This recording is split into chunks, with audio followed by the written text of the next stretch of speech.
Good morning mga katropang ubas. Ito po ang inyong si John Sanchez ng CNCS Life Garden. So ito po yung mga bunga ng ating Baikonur. Ayan mga nagsipulahan na po siya. So after 90 days, ayan ganyan na itsura niya. Ayan, daming bunga. Ah. So pakikita ko po sa inyo, pipitasin po natin yung isang cluster dito. Ito, pipitasin ko po ito mga katropa ubas. Yung mga tropa ubas, ito po yung bunga ng ating Baikonur. Pipitasin po natin ngayon ito. Pero bago pala natin pitasin, tikman muna po natin. Ito. Pakita ko lang po sa inyo yung bunga niya.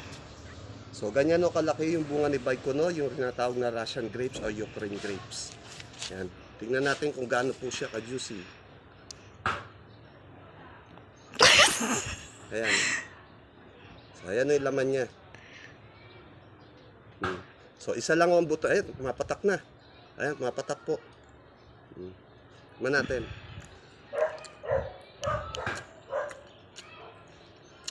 Crunchy siya, matamis na po, mga katropa ubas. Pwede na po talaga siya. Napakasarap po ni Baikonur. Pitasin na po natin.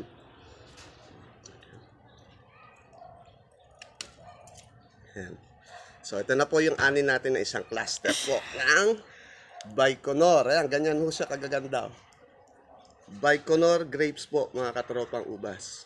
So sa magkakagusto ho ng saplings, PM or call 0947-815-4699. Ito po muli ang inyo pong katropang ubas, John Sanchez. Ang seller po na di lang po basta makabenta, gusto ko rin po kayong makabuhay. So yun lang po, maraming salamat. Thank you. Okay na. Okay na.